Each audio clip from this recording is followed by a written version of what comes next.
Really, I like to listen the word of God from him. So let's will welcome Reverend Joshua sir. Please come forward and take your time.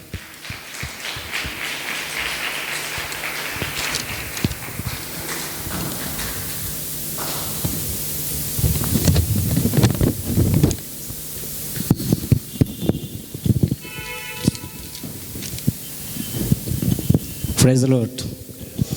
Good afternoon to everyone.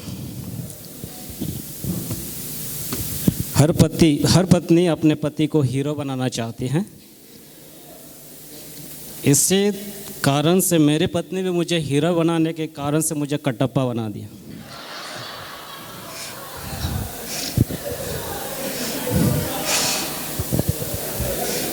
जो भी है, I am so much grateful to God for this beautiful day that He has provided in my life to be with you guys this morning. I am also grateful to all my respected teachers, pastors, mentors, guide, counselor, advisor. Thank you so much for your unconditional love that you have shown in my life throughout my education and even today. I am also grateful to our president, Dr. Maitike Thomas, for allowing me to study in this seminary as well as to work. I am also grateful to all the brothers and sisters for constantly praying for us in your daily prayers.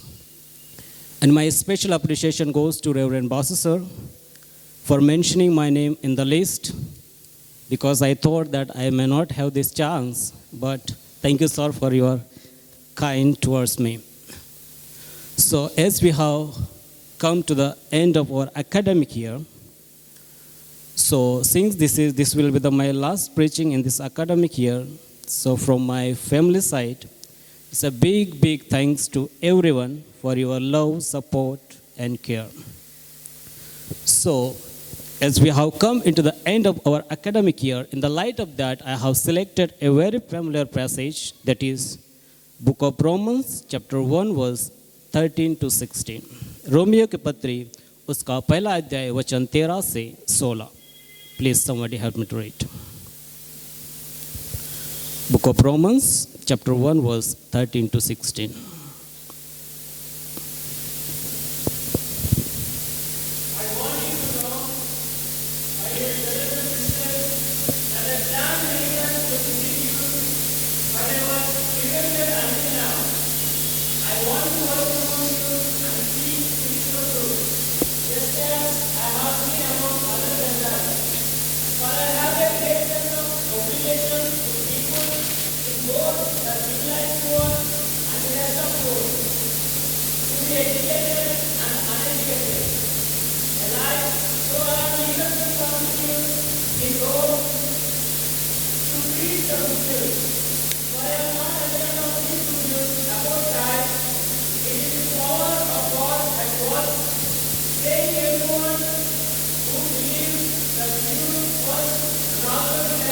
Let's pray. Father, we are so much grateful to you for this day.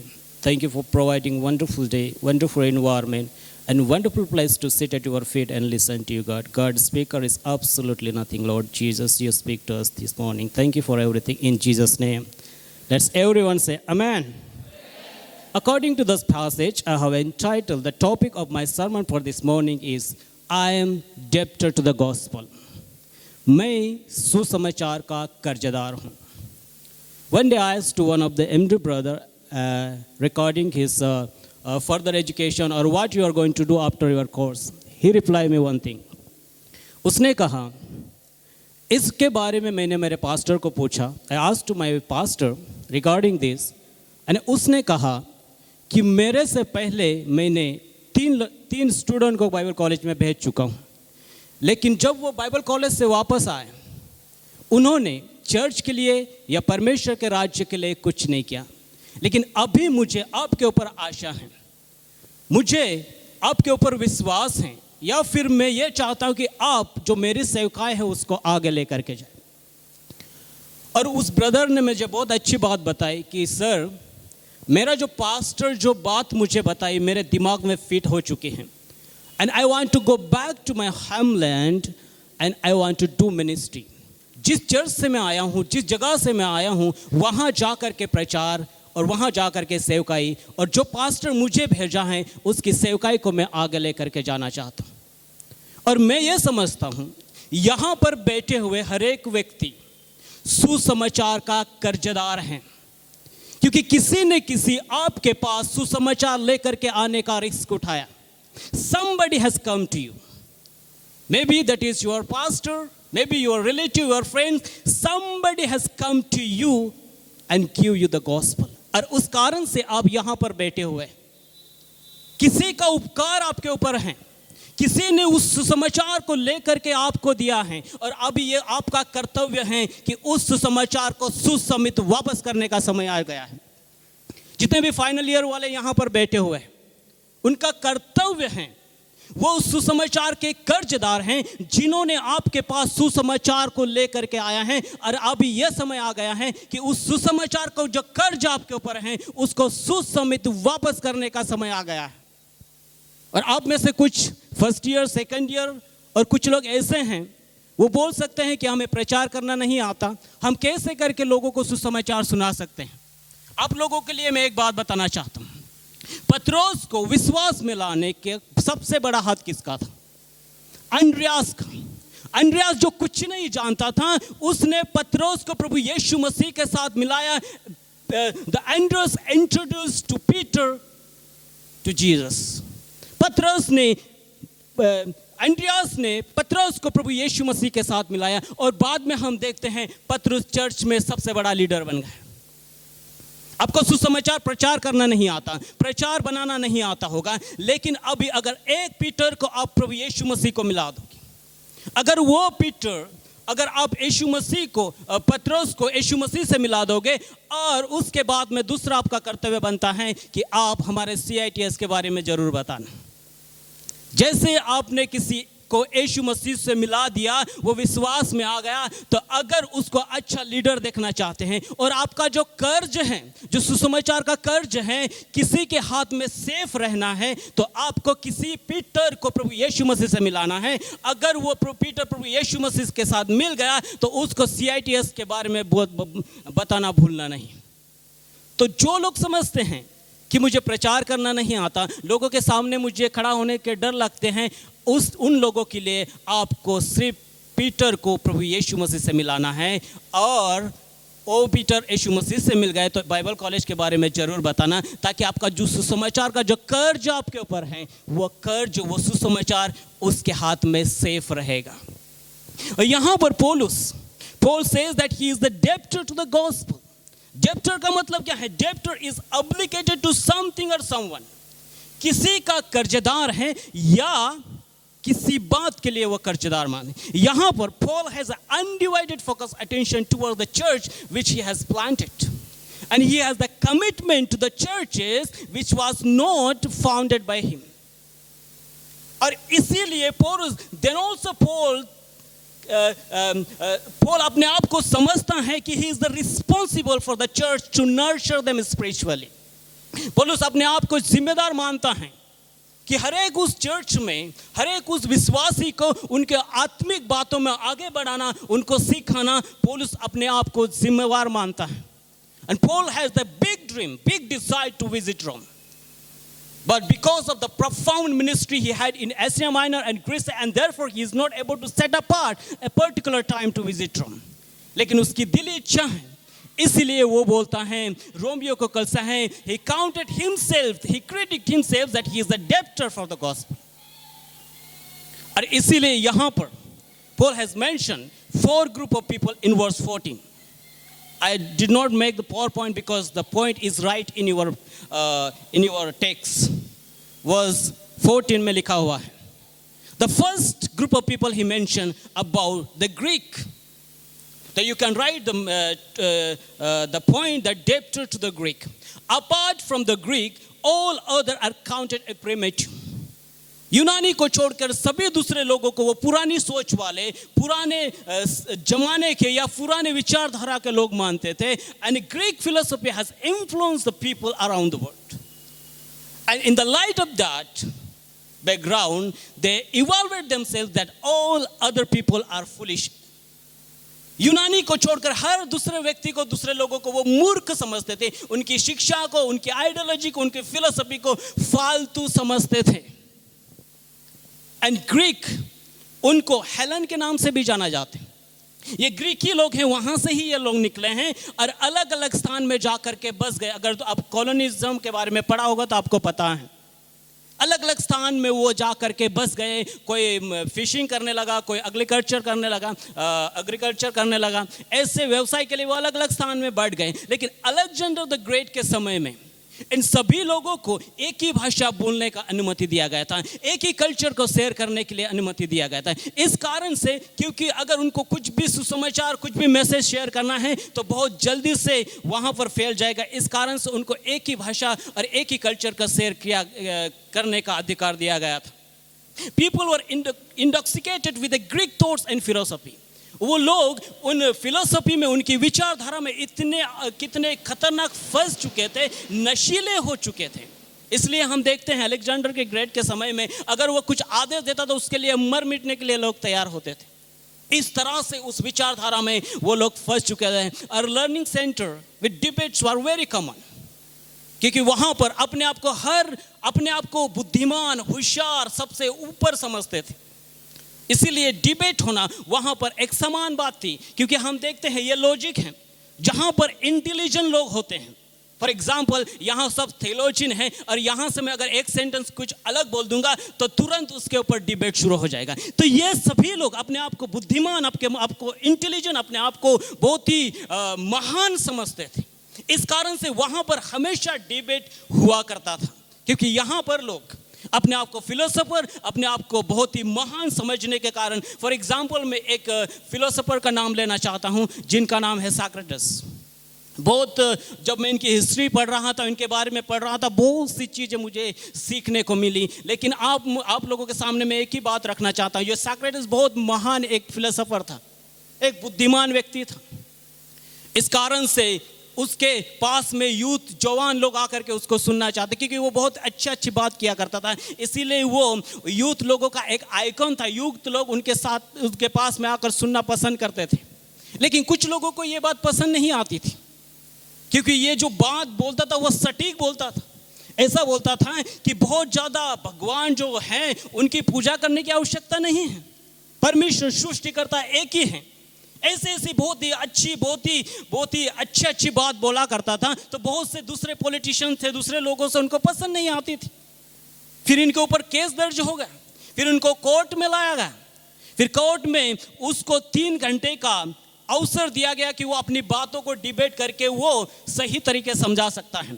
फिर जो opposite party थे उनको भी 3 घंटा दिया गया था। 3 घंटा दिया गया था कि दोनों पार्टी अपनी अपनी बात को रख सकते हैं। फिर वहाँ पर जो जूरी मेंबर हैं, अदालत में जो जूरी मेंबर होते हैं, उन्होंने फिर डिसीजन लिया। इस सॉक्रेटिस का मतलब उसके लोग कम होने के कारण उसको सजा दी गई। और सजा ये थी, 2 option was given to him.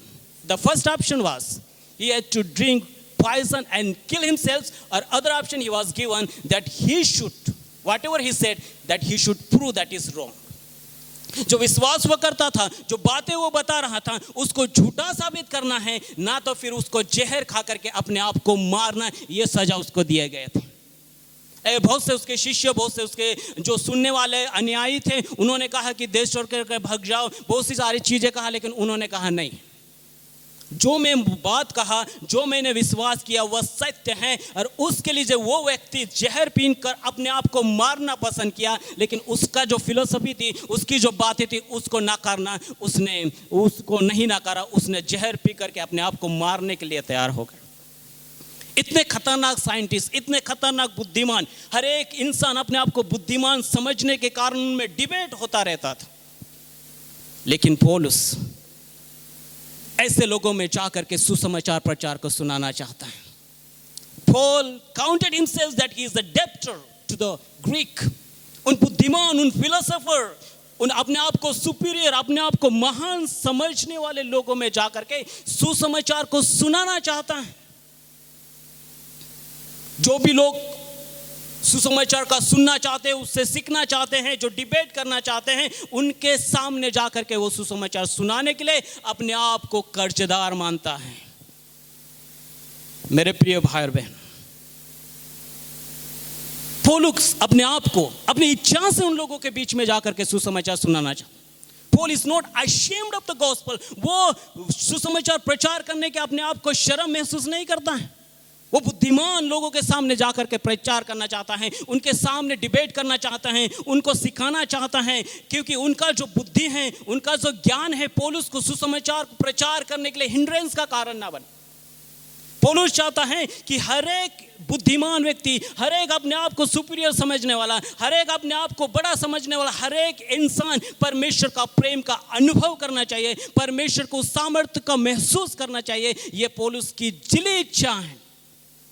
इसलिए पौलुस इन शक्तिशाली, इन पावरफुल, इन बुद्धिमान लोगों के साथ सामने जाकर के सुसमाचार सुनाना चाहता है। इसलिए वो अपने आप को सुसमाचार का कर्जदार मानता है। मेरे प्रिय भाई बहनों, हम भी ऐसे देश में रहते हैं जहाँ पे हर कॉर्नर पे, हर जगह पर ऐसे लोग आपको मिलेंगे जो अपने आप को बुद्धिमान समझते हैं, अपने आप को एक बड़ा, अपने आप को सुपीरियर समझते हैं, दूसरे लोगों का हमेशा अपने उसकी नज़र में कुछ नहीं मानने। ऐसे लोग हमारे देश में भी आज पाए जाते हैं, जो जातिवाद करते हैं, जो पक्षपात करते हैं। हम भी जितने भी लोग यहाँ पर पाए जाते हैं, ऐसे लोगों के सामने, ऐसे लोगों के पास जाने के लिए हम अपने आप को कर्जदार मानना चाहिए, क्योंकि किसी ने रिस्क लिया आप तक सुसमाचार पहुंचाने के लिए। अभी आपका समय आ गया है कि उस सुसमाचार को दूसरों तक पहुंचाए। और इस कारण से यहाँ पर पौलुस ने हमें यह सिखाता है कि हर एक व्यक्ति, जिस प्रकार पौलुस कहता है कि मैं सुसमाचार का कर्जदार हूँ, उसी प्रकार हम भी हमारे जीवन में उस सुसमाचार का कर्जदार मानना चाहिए। फिर दूसरा पॉइंट यहाँ पर हम देख सकते हैं, डेब्टर टू द बारबरियंस, आपके वहां पर लिखा हुआ है, for classify another group of people known as barbarian who was not included among the Greek, and the barbarian were the people who were untouched by the Greek। ये जो barbarian लोग हैं, इनको ना तो यूनानी उनके साथ कोई संबंध रखते थे, ना यहूदी उनके साथ में कोई संबंध रखते थे। ये ऐसे लोग हैं जो समाज में एक बहुत ही निचली जात हैं। इनका सोसाइटी में कोई भी अहदा नहीं है, सोसाइटी में इनका कोई भी प्रिविलेज नहीं, कोई अवसर नहीं है, इनको कोई भी नहीं जानते। ऐसे ये बारबरियन, निचली जात, ये जो ग्रीक लोग हैं, ये लोग इनको मतलब एक बहुत ही निचली जात मानते थे। इनको सबसे नीची, मतलब इनका कोई भी मतलब अस्तित्व नहीं, इनका कोई भी ऐसी बात को वो अच्छी नहीं मानते थे। सब गरीब, सब निचले जात, इस कारण से इनके साथ में किसी भी प्रकार का कोई भी रिश्ता नहीं रखने चाहते थे। ये लोग गरीब हैं, लेकिन पौलुस, despise of their background, despise of their education, despise of their status, इससे सब बातों को छोड़ करके वो उन लोगों तक पहुंचना चाहता है जो सोसाइटी में, जिनको कोई नहीं जानता। सोसाइटी में उनका कोई भी ऐसा प्रिविलेज नहीं है, ऐसा कोई चीज़ें नहीं है जो सोसाइटी में उनको ऊपर उठा सके। लेकिन पौलुस इन लोगों के साथ पास जा करके सुसमाचार का प्रचार करना चाहते हैं। वो ऐसे लोगों के लिए भी अपने आप को कर्जदार मानते हैं जो बहुत ही निचले जाते हैं, जिनके पास एजुकेशन नहीं है, जिनके पास बैकग्राउंड नहीं है, जिनके पास कोई कल्चर नहीं है। ऐसे लोगों के पास में जा करके पौलुस सुसमाचार का प्रचार करने के लिए अपने आप को कर्जदार मानता है। बिकॉज सुसमाचार समझने के लिए किसी को फिलोसोफर होने की जरूरत नहीं है। To understand the gospel, no need to be a philosopher। और अपनी जिंदगी को अपनी पूरी जिंदगी भर यूनिवर्सिटी में डिग्री के ऊपर डिग्री के ऊपर डिग्री प्राप्त करने की जरूरत नहीं है। The gospel is very simple। हर इंसान, गरीब हो, अमीर हो, काला हो, गोरा हो, हर इंसान सुसमाचार को समझ सकता है। इसीलिए पौलुस उनका बैकग्राउंड नहीं देख के, उनका स्टेटस नहीं देख करके, उनका कल्चर नहीं देख के, हर उन इंसान के पास सुसमाचार लेकर के जाना चाहता है। Because gospel of God is bubbling in his heart. उसके हृदय में वो सुसमाचार ऐसा धधक रहा है, वो हर इंसान के पास सुसमाचार लेकर के जाना चाहता है, हर व्यक्ति के पास सुसमाचार लेकर के जाना चाहता है। क्योंकि गॉस्पल एक ऐसा चीज़ है, लोगों को दिल को चीरता है, उनकी ज़िंदगी को बनाता है। जो आशाहीन है उनको आशा देता है, जो ऐसे टूटे हुए लोग हैं उनको दिल को जोड़ता है, जो ऐसे अपने आप को ऐसे टूटे हुए, कोई भी उनके जीवन में आशा नहीं होती है, ऐसे इंसान को सुसमाचार आशा देने वाला सुसमाचार है। हालेलुया। हालेलुया। अगर आप अपने आप को परमेश्वर का बेटा बेटी समझते हैं, परमेश्वर का दास दासी समझते हैं, तो हम हर एक इंसान इस सुसमाचार का कर्जदार है। चाहे वो गरीब हो, अमीर हो, उनका कल्चर हो, पढ़े लिखे हैं, अनपढ़ है, हर एक इंसान के पास सुसमाचार प्रचार करने के लिए हमारे ऊपर एक कर्जा है मेरे प्रिय।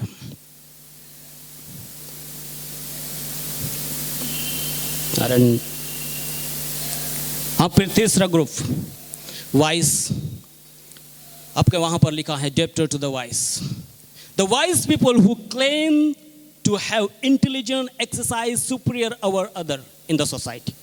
इंटेलिजेंट, अपने आप को बुद्धिमान समझने वाला दूसरा ग्रुप का पीपल, जिसमें सोसाइटी में उनका एक नाम चलता है, सोसाइटी में लोग उनके पास सलाह मशवरा लेने आते हैं, उनसे कुछ सलाह लेने आते हैं, इसलिए ये लोग अपने आप को एक बहुत बुद्धिमान समझते हैं। हर एक इंसान जो दूसरा उनके पास आता है उनको मूर्ख समझने वाले ये लोग हैं। सोसाइटी में हर एक क्लास के लोग उनको नमस्कार करते हैं, उनकी आदर सत्कार करते हैं, तो हर एक दूसरे लोगों को वो मूर्ख समझने वाले ऐसे बुद्धिमान लोगों की यहाँ पर बात हो रही है।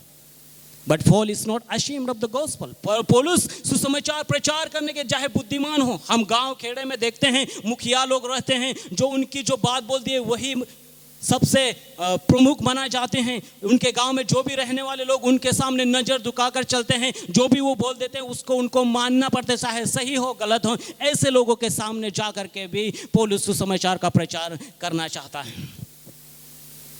ये सुसमाचार प्रचार जो इंटेलिजेंट लोग हैं, अपना जो इंफॉर्मेशन होता है, अपना जो नॉलेज होता है, उसमें इतने लुप्त हो जाते हैं, इतने वो अपने आप को ऐसे समझने लगते हैं कि मेरे जैसा इस दुनिया में कोई नहीं है।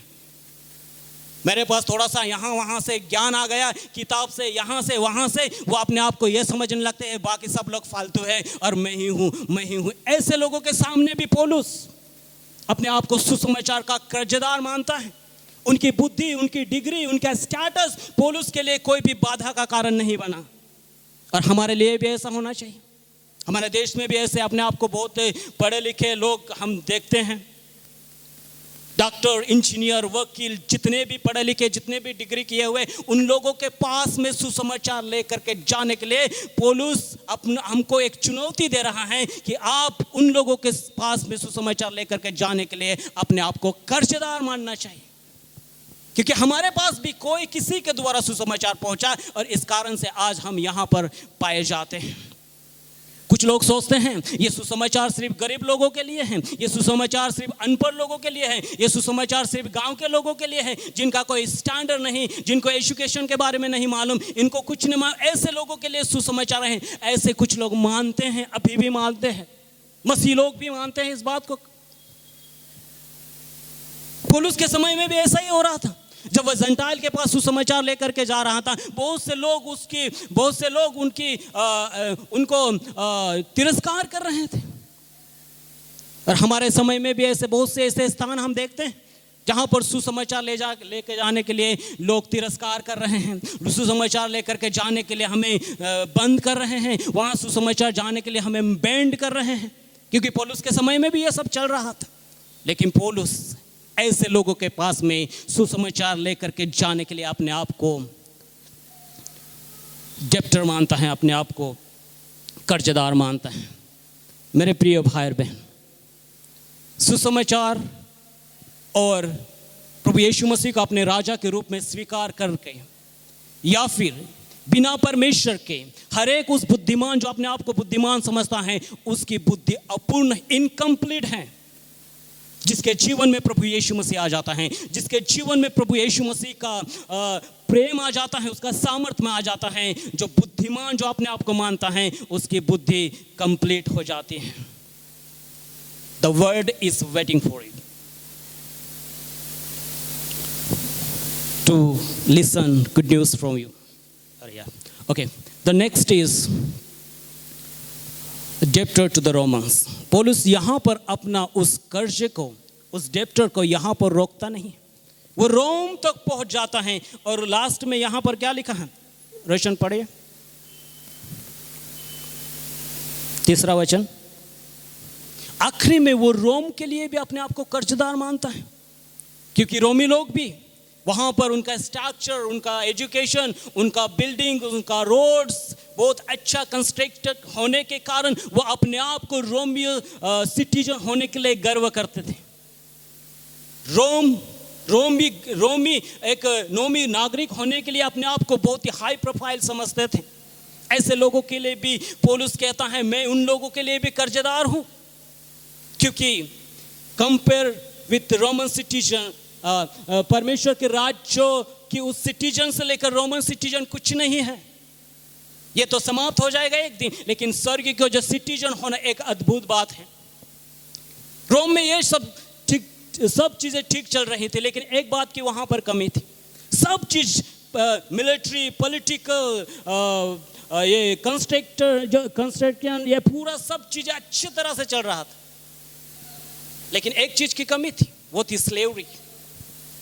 वहां पर बंदियों बनाकर, नौकर बनाकर उनको एक बुरी तरह से ट्रीट करना, वो चीज उनमें बदल नहीं आया। सब चीज बहुत ही तेजी से बढ़ रहा था, बहुत तेजी से परिवर्तन आ रहा था, लेकिन स्लेवरी का जो चीज था, जो मास्टरशिप, स्लेवरी, ये सब चीजें, उनमें एक चीज की कमी थी।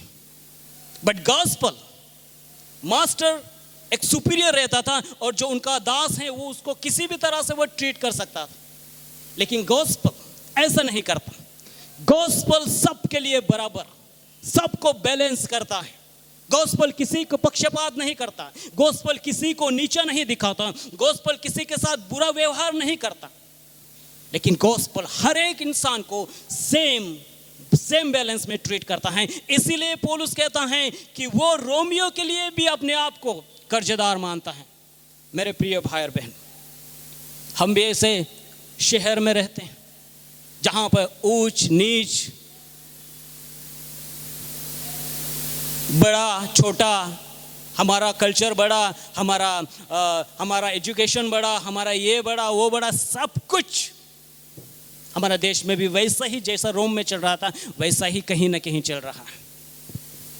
लेकिन जो सुसमाचार हम तक तो पहुंचा है, उस सुसमाचार को हमें हर एक जाति, उसका कल्चर क्या है, उसका बैकग्राउंड क्या है, उसका स्टेटस क्या है, हर एक चीज को पीछे छोड़ करके, हर एक भेदभाव को पीछे छोड़ करके हम हर एक उस व्यक्ति के पास, हर एक उस इंसान के साथ सुसमाचार लेकर के पहुंचना है। यही पौलुस आज हमें सिखा रहा है।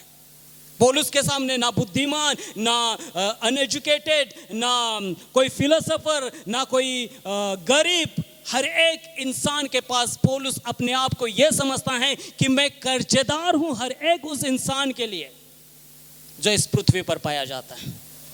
मेरे प्रिय भाई और बहन, यहां से कुछ समय के बाद फाइनल ईयर यहां से चले जाएंगे। आपके ऊपर किसी का एहसान है, कोई ना कोई आपके पास उस सुसमाचार को लेकर के आने के लिए रिस्क उठाया है। जब फर्स्ट ईयर वाले ऐसा लग रहा है कि हम अभी प्रचार नहीं कर रहे, हम हार्मोनेटिक्स नहीं मालूम, होमोलेटिक्स नहीं मालूम, ऐसे लोगों को सिर्फ एक पीटर को आप इंट्रोड्यूस कर। आपका जो सुसमाचार है, आपका जो आपके ऊपर जो कर्ज रखा हुआ है, वो किसी के हाथ में आप दे दो कि वो सेफ रहेगा और वो उसको आगे बढ़ा। जैसे एमडी के भाई बता रहा था कि जो पास्टर ने मुझे यहाँ पर भेजा, जिस चर्च ने मेरे लिए प्रार्थना किया, जिस चर्च ने मेरे लिए कुछ किया, उस चर्च का मैं कर्जदार हूँ और उस कर्ज को मैं निभाना चाहता हूँ, उस रिस्पॉन्सिबिलिटी को मैं निभाना चाहता हूँ। उस काम को जो पास्टर मेरा कर रहा था, अभी इस दुनिया में नहीं पाया जाता, उस काम को मैं आगे लेकर के जाना चाहता हूँ। उसके पास और दूसरा भी ऑप्शन था, लेकिन उस ऑप्शन को उसने ठुकरा दिया, ताकि उसको पता है जो एहसान उसके ऊपर किया गया है, उसके चर्च के द्वारा, उसके पास्टर के द्वारा, उस एहसान को वापस वो उस चर्च में, उस पास्टर के काम में वो देना चाहता है। मेरे प्रिय भाई और बहनों, आज हमने सीखा कि जो सुसमाचार हम तक पहुंचा, उस सुसमाचार का सिर्फ हमारे तक सीमित नहीं रहना देना। जो प्रभु यीशु मसीह हमें मिला है, उस प्रभु यीशु मसीह को सिर्फ हम तक सीमित नहीं होने देना, उसको आगे उन लोगों तक लेकर के जाओ जो आशाहीन हैं, जो आशा को खो चुके हैं, जो टूटे हुए हैं, जिनके जीवन में कोई भी आगे रास्ता नहीं दिख रहा है। ऐसे लोगों के पास सुसमाचार लेकर के जाने के लिए हम सब इस बात को मान सकते हैं कि हम कर्जदार हैं और उस कर्ज को हमें सूद समेत वापस करने का समय आ गया है। परमेश्वर आप सबों को इस वचन के द्वारा आशीषित करें। धन्यवाद।